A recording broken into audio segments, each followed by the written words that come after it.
Good morning. आज हम लोग जो है एक टॉपिक आप देख रहे होंगे हॉट वर्क। तो हॉट वर्क तो नहीं है, लेकिन हॉट वर्क में जो चीज़ हम इस्तेमाल करते हैं उसके बारे में आज ट्रेनिंग है। ट्रेनिंग का पर्पज़ डबल पर्पज़ है, क्योंकि आप सब लोग सेफ्टी वाले हैं तो आप लोगों को वो सारी चीज़ें मालूम होनी चाहिए, क्योंकि टीबीटी करना आपका काम नहीं है। ये बात मैंने पहले बताई भी है जब टीबीटी के ऊपर लेक्चर दिया था कि टीबीटी किसे कहते हैं। उसमें मैंने क्लियरली बताया था कि TBT is not your work, लेकिन आपको वो सारी चीज़ें मालूम होनी चाहिए कि टीबीटी क्यों किया जाता है। जैसे टीबीटी आमतौर पे वो लोग करते हैं जो उस जो ग्रुप के या जो सीनियर्स हैं या सुपरवाइज़र्स हैं, है ना, इंजीनियर्स हैं, वो टूल बॉक्स टॉक करते हैं। टूल बॉक्स टॉक एक प्लान एक्टिविटी है, वो उसके लिए पूरा आप एक लेक्चर देख सकते हैं उसमें। यहाँ पर हम एंगल ग्राइंडर या ग्राइंडर जितने भी इस तरह के हैं उसके बारे में हम टीबीटी करेंगे कि ये क्या होता है और इसकी टेक्निकल नॉलेज कैसे होनी चाहिए। इसके अलावा जब आप या आप किसी इंजीनियर को या फोरमैन या सुपरवाइज़र को समझाते हैं कि वो जो टीबीटी देगा, क्योंकि ट्रेनिंग करवाना आपका काम है ना, ट्रेनिंग सही से हो रही है, ट्रेनिंग में क्या क्या चीज़ कवर होनी चाहिए, वो सारी बातें आपको मालूम होनी चाहिए, ताकि वो सारी नॉलेज आप उन सुपरवाइज़र्स और इंजीनियर्स को ट्रांसफ़र कर सकें जो टीबीटी करते हैं, जिनका ये काम है काम से पहले। तो वो लोग जो है वो किस तरह से अपनी बातें रखेंगे ये आपको उनको बताना चाहिए। इसीलिए आपको ये ट्रेनिंग ज़रूरी है ना। और कभी ज़रूरत पड़े तो आप टीबीटी कर भी सकते हैं, या कुछ चीज़ें वो मिस कर गया इंजीनियर या फोरमैन तो वो आप कवर कर सकते हैं उसके बाद। तो ये प्राइमरी फंक्शन उन लोगों का है, और उसके पीछे आप बैकग्राउंड में सारे सपोर्ट आपका रहता है। टीबीटी की शेड्यूल बनाना, उसको बताना कि टीबीटी में क्या बोलना है, वो सब चीज़ें। तो एक अच्छा तरीका ये है कि जब आप टीबीटी करते हैं तो पहले आपको मालूम होना चाहिए कि आपकी ऑडियंस कौन है, सुनने वाला कौन है, किसके लिए आप कर रहे हैं। वर्कर्स हैं, लेबर्स हैं एकदम जिनका IQ लेवल बहुत कम होता है, या इंजीनियर्स हैं या फोरमैन, उनको आप बता रहे हैं। उसके हिसाब से आपकी लैंग्वेज चेंज हो जाती है, उसके हिसाब से आपकी बातें चेंज हो जाती हैं, आपकी नॉलेज भी जो आप डिलीवर करते हैं वो भी चेंज हो जाती है ना। ये चीज़ें आपको मालूम होनी चाहिए। एक बेहतर तरीका ये है कि आप कुछ पॉइंट्स बना लें। मतलब ये अगर आप बिना पॉइंट देखे अगर आप बोल सकते हैं तो बहुत अच्छी बात है, उसके लिए एक्सपीरियंस चाहिए। लेकिन अगर आपको बहुत नॉलेज नहीं है या आपको ये लगता है कि कुछ पॉइंट्स मिस हो जाएंगे, तो पॉइंट्स बना लीजिए। पूरा लिखिए नहीं, किताब नहीं बनाइए कि बैठ के उसको पढ़ने लगे तो अगला बोर हो जाए। टीबीटी की एक ख़ास बात ये भी होती है कि वो इंटरेस्टिंग होनी चाहिए, लोगों को उसमें मज़ा आना चाहिए, सुनने में ध्यान देना चाहिए। आप अगर फॉर्मल तरीके से टीबीटी ये होता है करेंगे तो वो अगला आदमी फिर सोने लग जाएगा, उसका इंटरेस्ट ख़त्म हो जाएगा, पर्पज़ भी ख़त्म हो जाएगा उसका।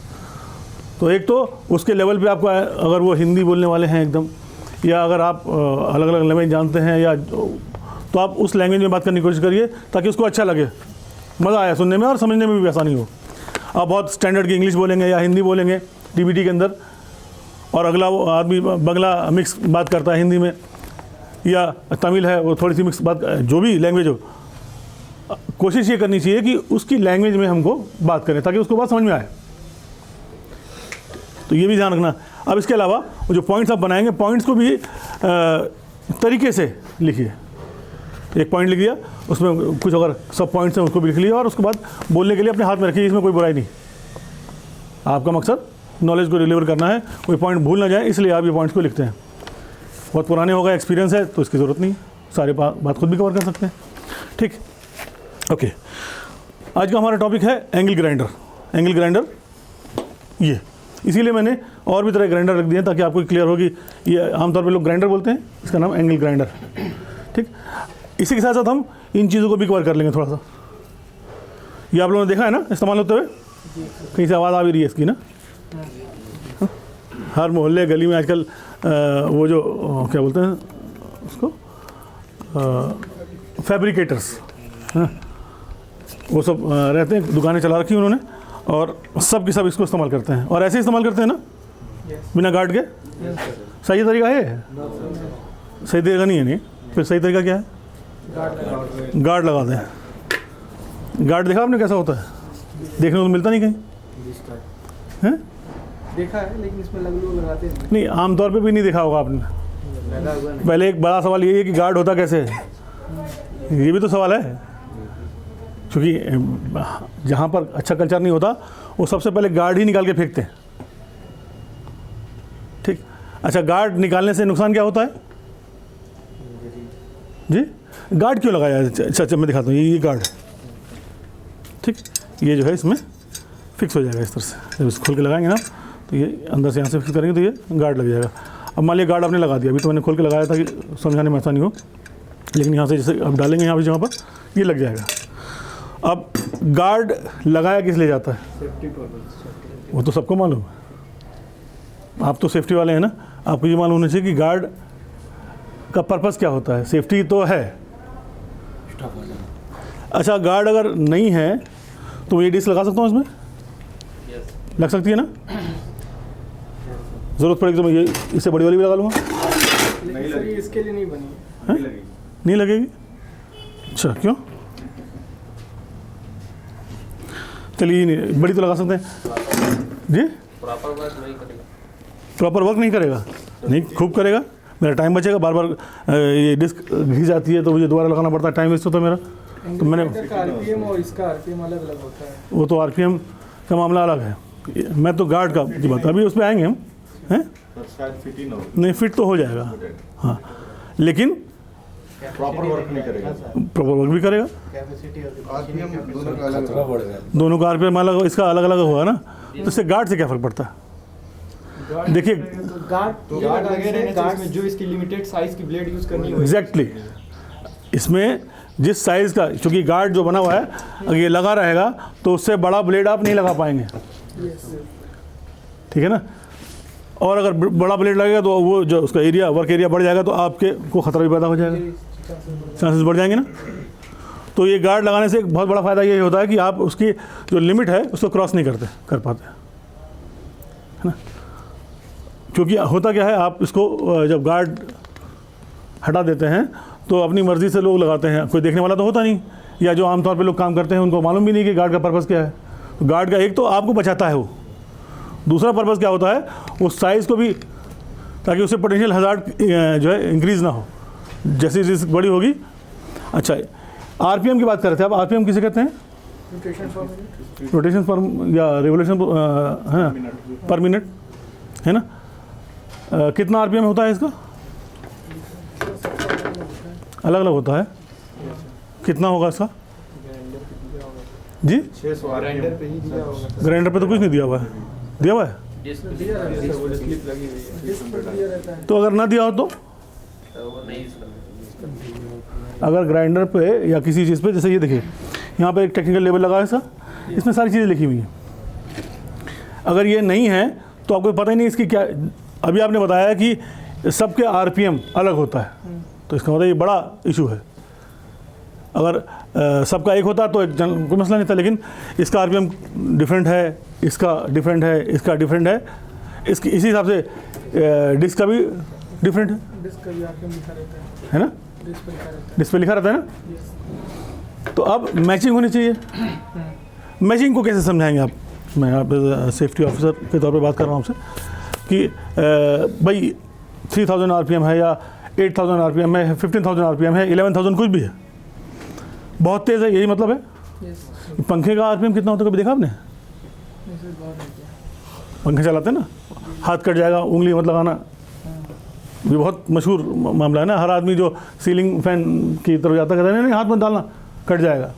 वो कितना आरपीएम होता है उसका कुछ आइडिया है? 300, 400, 500, 600? इस 26 मतलब उसमें भी थोड़ा ऊपर नीचे रहता है, लेकिन ये 300 से 500, 600 तक के बीच की कहानी है बस। उसमें इतना खतरा आप महसूस करते हैं। ये ग्राइंडर में क्या लिखा हुआ है देखिए, क्या लिखा है, चेक करिए जरा, या इसमें कुछ लिखा हुआ है, इसको देखिए जरा। 4400 4400 4400 मैक्स है इसका सर। मैक्सिमम, ठीक है ना? इसके अलावा छोटा सा कोई देखते हैं, इसमें भी आपको आइडिया लग जाएगा। पॉलिथीन के लिए, ये कितना है? पॉलिथीन के लिए 15200 आरपीएम। मीठा नहीं है, आपको पढ़ना नहीं आता अभी। ये पॉलिथीन के लिए यूज किया जाता है। जी, ये 15000 आरपीएम, 15200, ये 4400। 4400, कितना डिफरेंस है? जब वो 300-400 के हिसाब से पंखा घूमता है तो आपको इतना खतरा महसूस होता है, क्योंकि बचपन से सुनते चले आ रहे हैं। लेकिन ग्राइंडिंग जो कर रहे हैं उनको इसका मतलब ही नहीं, इससे मतलब ही नहीं, उनको सिखाया जाता है। 15000 और कहाँ 400, 300, 500, कई गुना बड़ा है इसमें, लेकिन ये बिना गार्ड के काम करते हैं। इसमें इनको कोई खतरा महसूस नहीं होता, इसलिए क्योंकि इनको नॉलेज ही नहीं। अच्छा ठीक है, 300 हो, 400, 1000, 15,000, 5,000, 6,000, 10,000 जो भी है, बहुत तेज़ है, ये कहने का मतलब है ना। लेकिन बहुत तेज़ है, ठीक है, चाहे 5,000 हो चाहे 15,000 हो, इसको समझाएंगे, समझ में कैसे आएगा आपको? कुछ और तरीका है इसका? देखिए इसमें जहाँ पे आरपीएम लिखा हुआ है उसके नीचे कुछ और भी लिखा हुआ है, लिखा है कुछ? 80 मीटर पर सेकंड। देखिए इसमें कुछ लिखा हुआ है, 80 मीटर पर सेकंड लिखा है ना।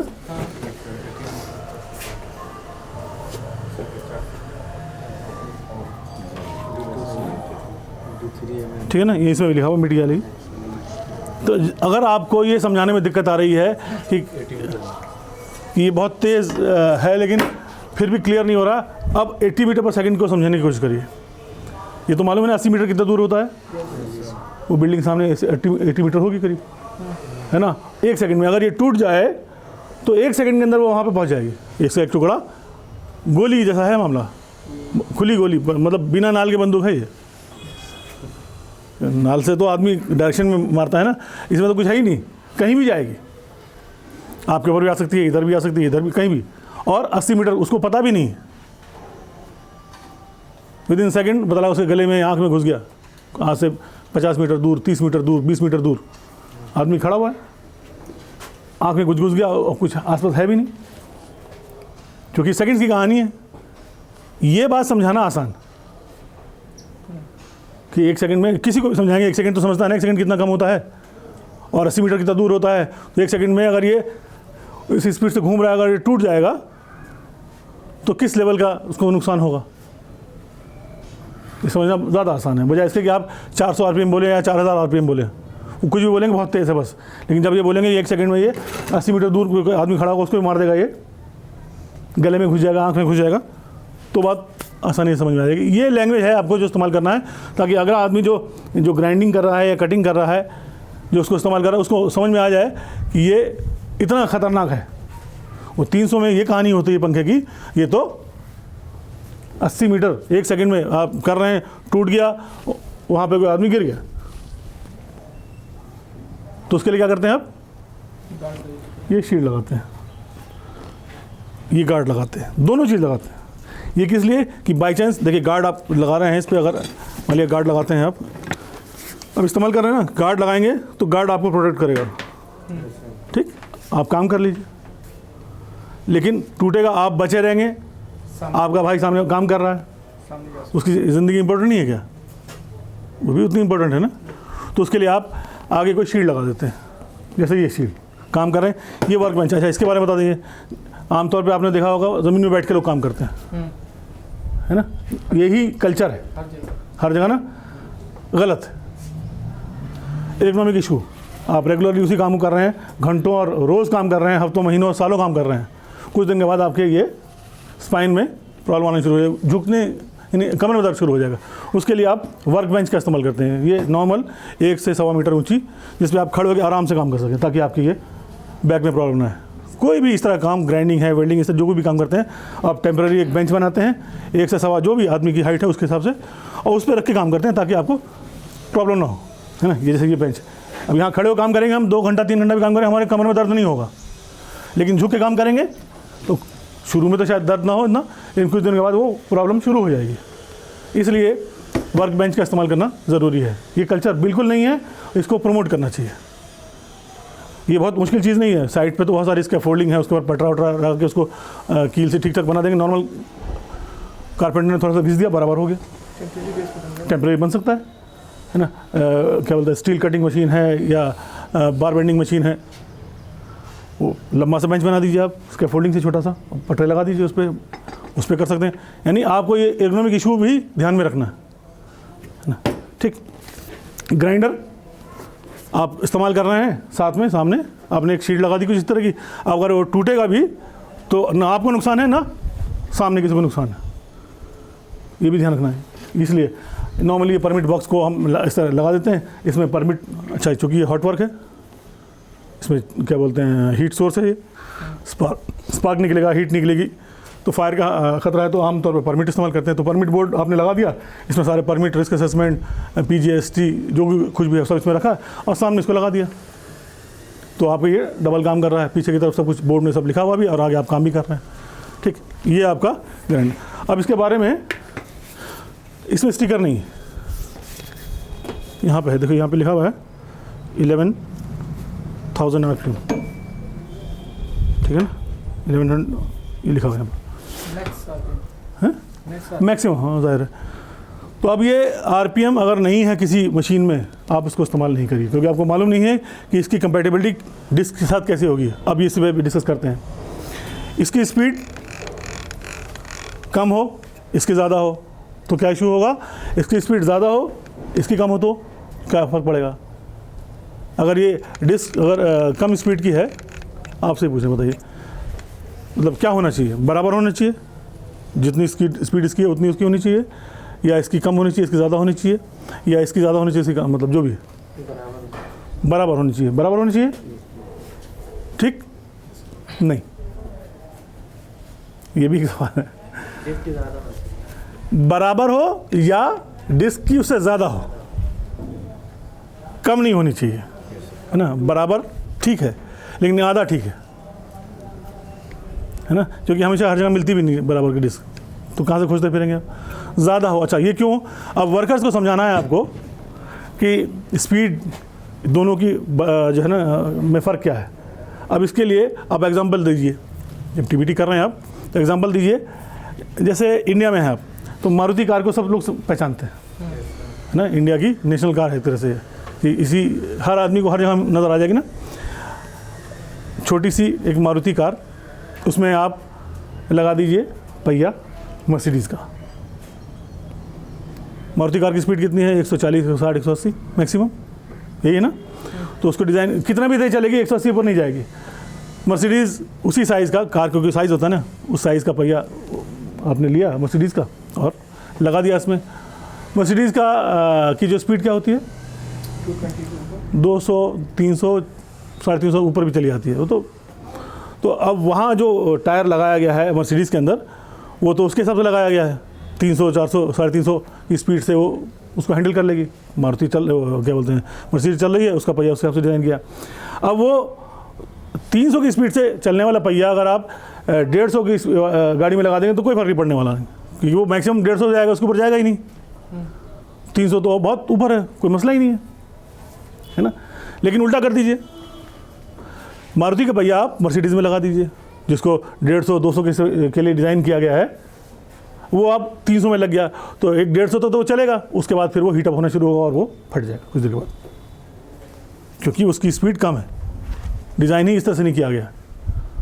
वहाँ पर जो दूसरी वाली गाड़ी है उसकी स्पीड बहुत ज़्यादा है, तो इसलिए ये मैचिंग ज़रूरी है। अब समझ लिए, ये आपकी कार है, ये इसका पहिया है। अगर इसकी स्पीड जितनी होगी उससे ज़्यादा पहिए की स्पीड होगी तब तो कोई मसला नहीं है, कि नहीं। ये बहुत चलेगा, 15,000 या 10,000 चलेगा या 5,000 जो भी लिखा हो उसमें, ये उससे ज़्यादा की है तो ये कितनी भी तेज़ चलेगी, ये इसमें कोई इशू नहीं। बात समझ आ रही है। ये लैंग्वेज जब समझाएंगे आप वर्कर्स को तो उनको समझ में आसानी से आ जाएगी, क्योंकि वो अब वो कंपेयर कर रहा है मारुति और उसको भी कंपेयर कर ले रहा है। अब इसकी स्पीड कम हो जाए, ये तो बहुत तेज, जहाँ आपने लगाया थोड़ा सा प्रेशर पड़ा वो फट जाएगी, है कि नहीं, क्योंकि इसकी अंदर उतनी कैपेसिटी नहीं है कि इसकी स्पीड को हैंडल कर पाए। इसलिए हमेशा डिस्क की स्पीड ज़्यादा होनी चाहिए या कम से कम बराबर होनी चाहिए। ओके, इसमें अच्छा, जैसे मैं इस्तेमाल कर रहा हूँ अभी, चूँकि ऐसे इस्तेमाल कर रहा हूँ ना मैं, ये सही तरीका है? क्यों? एक हैंडल भी होता है, हैंडल होता है, मालूम आप लोगों को, कभी देखा है? नहीं देखा ना। होता है ये होल देखना है, ये दोनों तरफ, ये इसीलिए बना हुआ है। हैंडल आता है, लोग यहाँ निकाल के फेंक देते हैं। इसलिए देखिए, अब इसके स्ट्रक्चर को देखिए, ये तो RPM टेक्निकल समझ आ गया ना सब बातें। यहाँ पे डक्ट बनी हुई है, ठीक, इधर भी। ये किस लिए बनी हुई है? जब अंदर जब मोटर चल रही है, हीट जनरेट हो रही है, तो वेंटिलेशन चाहिए इसको, वरना गर्म हो जाएगा, जल जाएगा। आप जब आप ऐसे करेंगे और आपके पास हैंडल नहीं है तो जाहिर है थोड़ी देर में आप चूँकि गर्म होना शुरू होगा तो आप हाथ हटाएंगे। अब इसके लिए फिर मिसाल दीजिए, बाइक चलाते हैं, बाइक सब जानते हैं, दोनों हैंडल को पकड़ के बाइक चलाना ज़्यादा सेफ है कि एक दोनों? सब बोलेंगे, यही बोलेंगे, है ना? क्यों? क्योंकि जब दोनों से चलाएंगे तो आपको गड्ढा गुड्ढी या कुछ पत्थर भी आया तो दोनों को आपने बैलेंस कर लिया। एक है, एक से चला रहे हैं और एक से बात कर रहे हैं, अचानक गड्ढा आया, ये छूट गया हाथ में और आदमी ज़मीन पे, ऐसे ही होता है ना? यही बात है ना, यही कहानी है। अब हैंडल है आपके पास तो इसने भी पकड़ा हुआ है और इधर भी पकड़ा हुआ है। दूसरा ये चूँकि यहाँ पे वेंटिलेशन है, इसको आप ब्लॉक भी नहीं करना है, यहाँ से पकड़िए, चलाइए आराम से। अगर कुछ इशू भी होगा तो दोनों हैंडल कर लेगा और यहाँ से ये गर्म भी नहीं होगा जल्दी। तो ये भी ज़रूरी है, वो भी ज़रूरी है, इसीलिए इस हैंडल को लगाना ज़रूरी है। ये आपके ग्रिप बनाता है, मजबूती काम करते हैं उससे। जैसे चाहिए आप इधर से चलाएं, इधर से कर लीजिए, इधर चाहिए, दोनों तरफ बना हुआ है, सब में बना हुआ है। बहुत से लोग क्या करते हैं, अब ये तोड़ के फेंक दिया या गायब हो गया, तो कोई रॉड लगा दिया इन्होंने इस तरह से, इसमें ये लग जाएगा, है ना? ये नहीं चलाना है। इसके अंदर ये चूँकि मेकशिफ्ट अरेंजमेंट है, खाली लोगों ने बना रखा है। इसका जो ओरिजिनल हैंडल आता है इसमें ग्रिप भी होती है, वाइब्रेशन कंट्रोल भी रहता है थोड़ा सा, उसे वो इस्तेमाल करना है। क्योंकि अगर इसमें चलाएंगे तो रेगुलरली वाइब्रेट होगा, वाइब्रेशन एक अलग इशू है फिर, है ना? वो हेल्थ इशू है, उसके अलावा आप वाइट फंगल डिजीज़, दुनिया भर के इशूज़ हैं साथ साथ। तो आपको ये भी ध्यान रखना है कि इस तरह का जुगाड़ वाला काम नहीं करना है। जो उसके साथ कंपनी मेड है उसी को, क्योंकि उसको बनाया गया, ऐसी टेस्टिंग की गई उसकी, इसलिए। ठीक, ओके, अच्छा जी। अब एक ये तो समझ आई, बात क्लियर हुई इसमें? केबल ठीक है, इसका केबल तो ठीक रहा, ये ठीक है ना? स्प्लाइसिंग, कटिंग, इस तरह के जॉइंट नहीं होने चाहिए। ठीक, जितना लंबा हो आपको सिंगल केबल रहेगा वो ठीक रहेगा।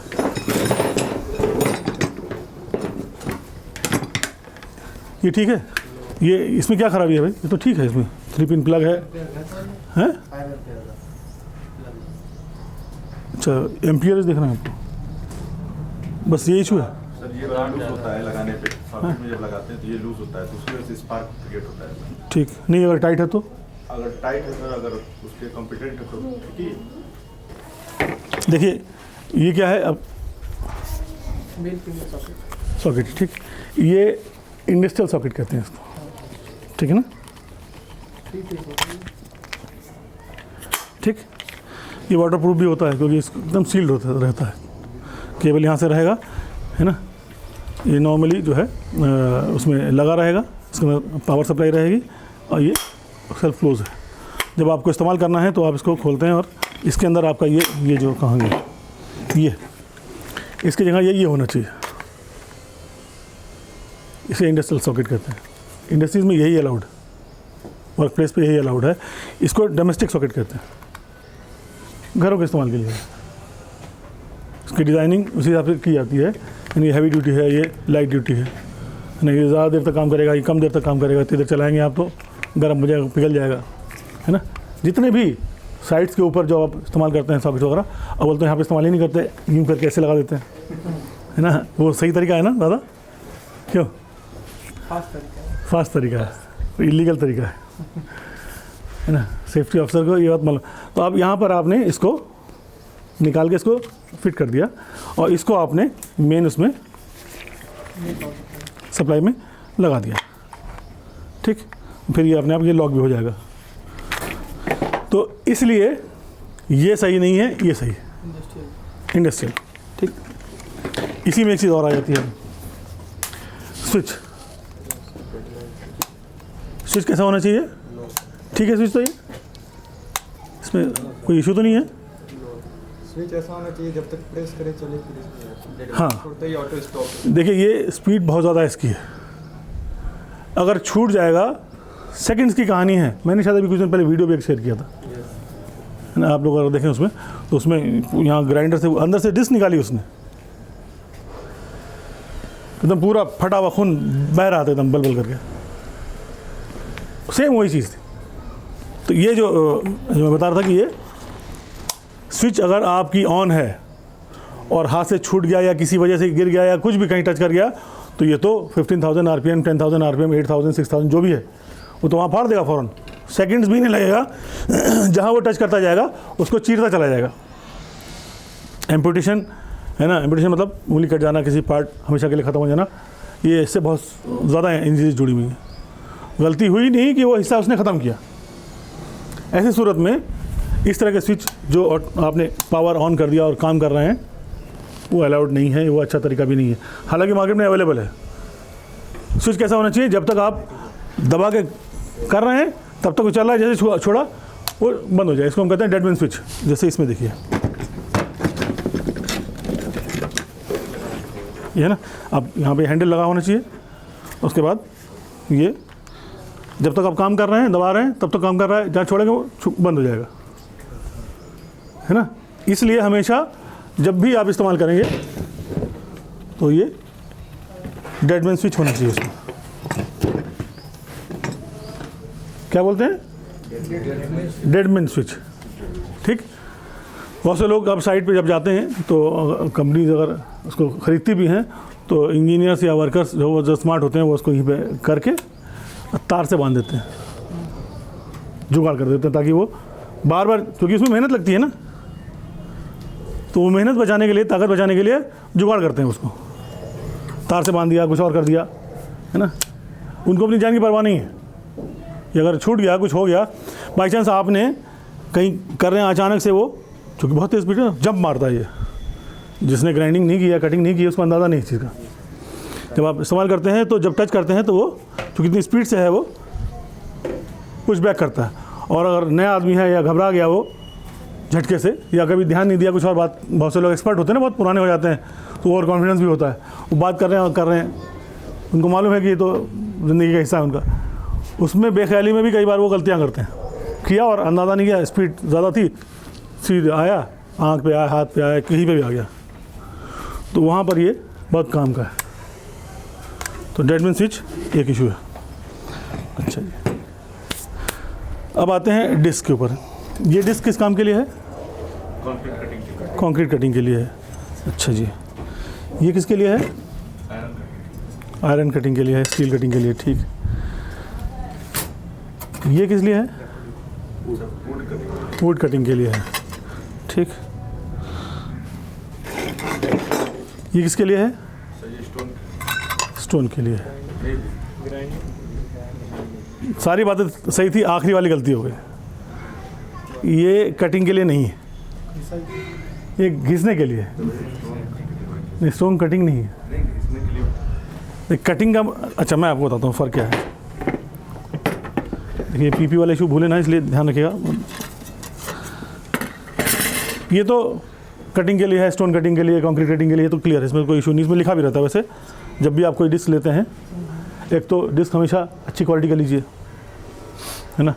इसलिए क्योंकि अगर लोकल लेते हैं तो उसकी क्वालिटी का कुछ पता नहीं, इसके अंदर बहुत बारीक बारीक क्या बोलते हैं स्टोन्स, उसको अलग अलग साइज़ के हिसाब से उसको प्रेस किया जाता है केमिकल्स मिलाकर, और उसके अंदर फिर ताकि वो उसके हिसाब से काम कर रहे हैं। अब ये जो है ना, ये है और एक ये है, ये है। देखिए तीनों में सेम मटेरियल इस्तेमाल हुआ है, तीनों में मेटल कटिंग के लिए।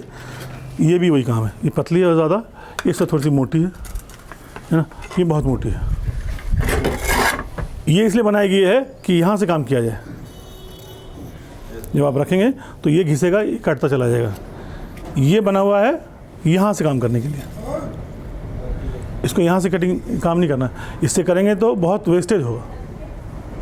देखिए इसमें कितना फ़र्क है, इसका 4-5 गुना नहीं, इतना स्टील आपने वेस्ट कर दिया एक तरह से। एक तो ये चीज़, तो इसका पर्पज़ क्या है, ग्राइंडिंग। वो यहाँ से आप घिसते हैं, जैसे कि ये साइड से घिसा हुआ है, ठीक। ये सब जो है सामने से घिसा हुआ, ये घिसते घिसते छोटा हो गया, ठीक। इसका काम यहाँ से नहीं है, यहाँ से है। इसका काम यहाँ से है, यहाँ से नहीं है। अब दूसरी गलती क्या होती है, आप जो देखते होंगे आमतौर पे, इसको इस्तेमाल करते हुए देखा है ना हम लोगों ने, ठीक।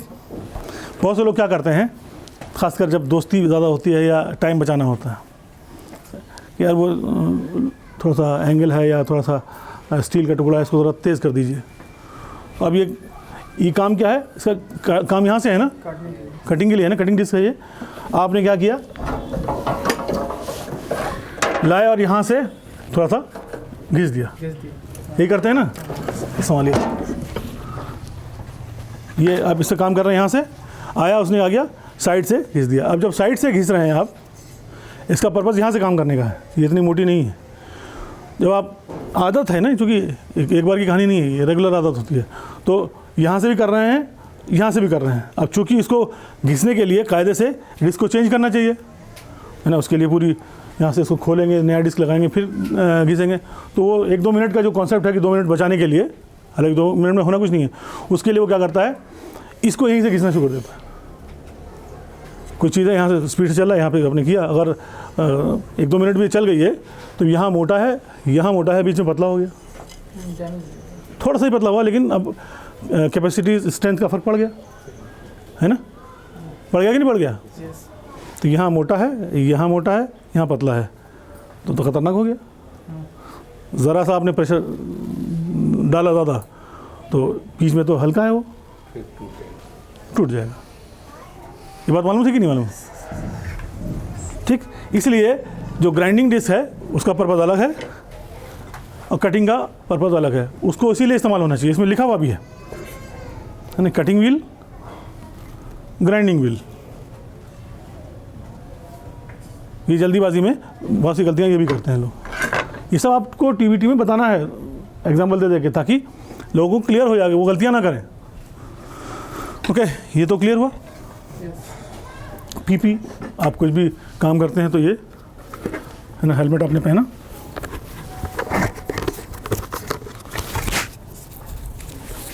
सिग्नल स्टेप लगाया ये। इसके अलावा ग्लास अलग से भी आपको लगाना है। ये लिया और उसके बाद आपने ये लिया और बेंच है आपके पास, काम करना शुरू कर दिए। ये इंडस्ट्रियल प्लग लगा हुआ है इसके अंदर, ऐसे करके आप, ये सही तरीका है। फेस शील्ड बहुत से लोग नहीं लगाते, ये लगाते हैं तो ऊपर कर लेते हैं, ये जान बचाने के लिए है। पॉलीकार्बोनेट की शीट होती है, बहुत ज़्यादा स्ट्रेंथ इसके अंदर होती है। इतने आरपीएम से अगर कभी एक्सीडेंट देखिए, वीडियो पे बहुत मिल जाएंगे आपको। तो ये जान बचाने वाली चीज़ है, इसको इग्नोर नहीं करिए कभी भी, हमेशा उसको पहन के काम करिए। पीपी फुल आपको चाहिए इस तरह से। ओके, इसमें और कुछ इशू बचा है, मैं देख लेता हूँ।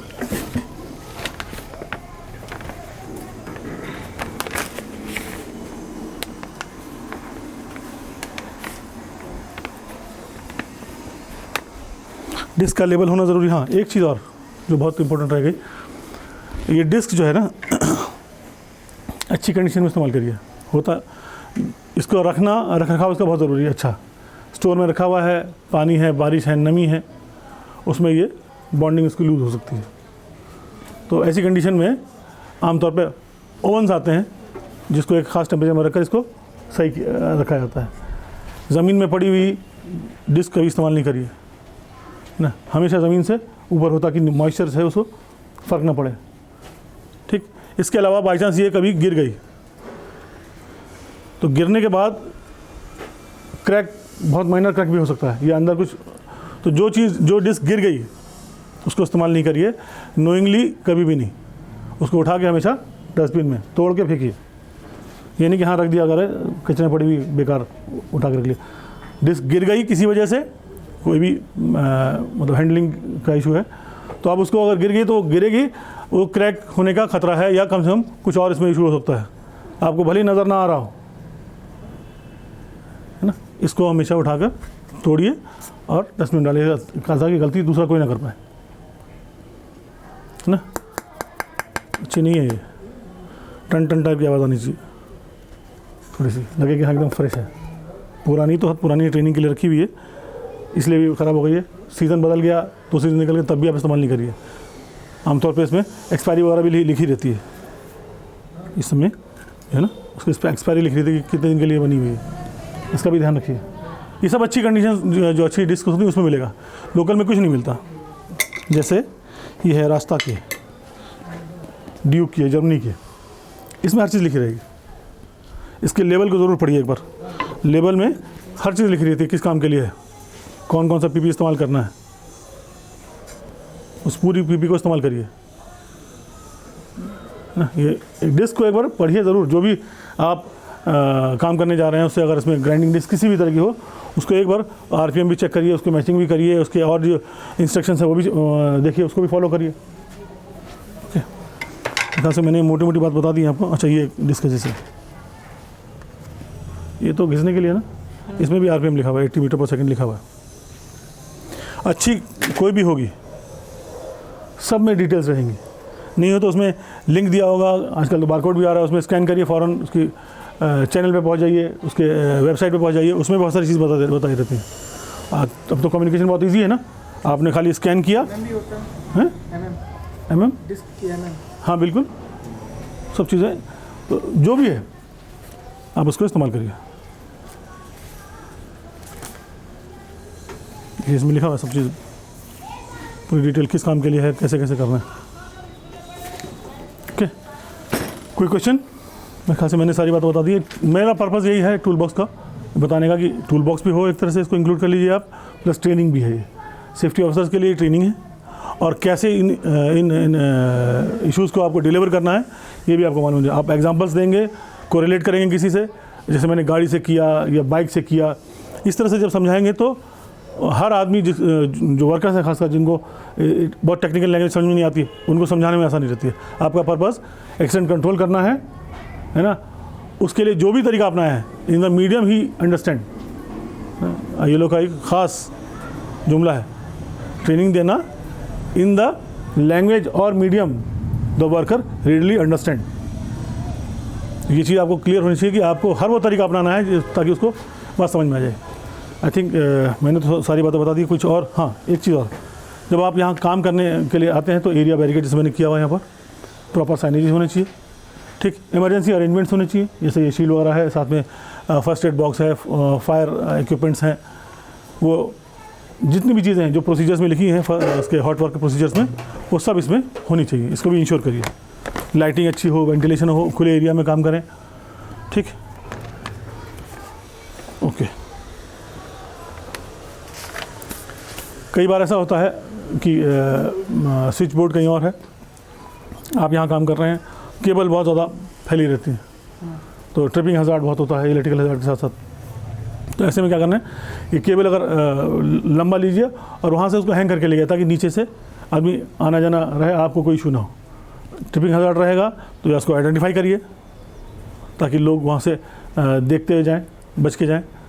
नहीं तो बेहतर तरीका है, जैसे ये कंक्रीट का छोटा सा पोल बना लिए, या ऊपर अगर हैंगिंग करने के लिए है तो स्टील का जो वेस्ट स्टील होती है उसको एस टाइप का कुछ बना लीजिए, उसमें इंसुलेट कर दीजिए उसको वेस्ट पाइप, होस पाइप से, और उसके बाद जगह जगह टांग दीजिए, और सोर्स से, इलेक्ट्रिकल सोर्स से अपने इक्विपमेंट यहाँ से चले, ताकि बीच में हज़ार्ड्स क्रिएट ना हो।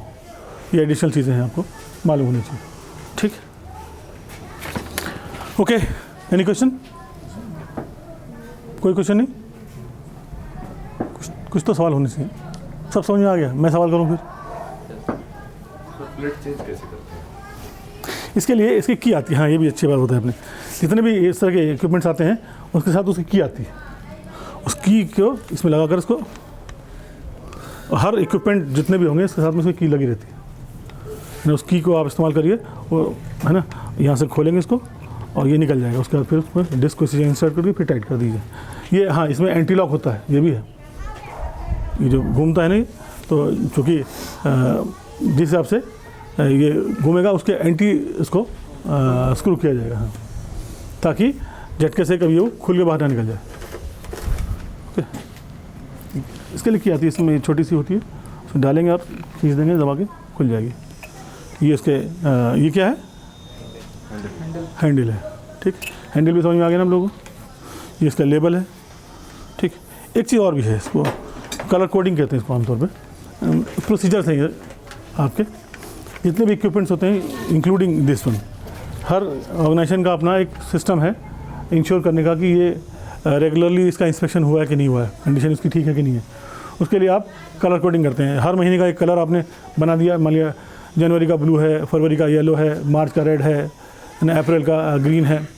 तो जब भी आप ये ग्राइंडर को इस्तेमाल करें तो कोशिश करें उसमें देखें कि अच्छा वो जो कलर होगा मंथ का वो इस तरह से रखा जाता है कि जैसे ही वो मंथ शुरू होगा, मान लिया इस मंथ ये मार्च है, मार्च का कलर रेड है फॉर एग्जांपल, तो आपने हर जगह नोटिस बोर्ड पे लगा हुआ है कि भाई colour of the month is red.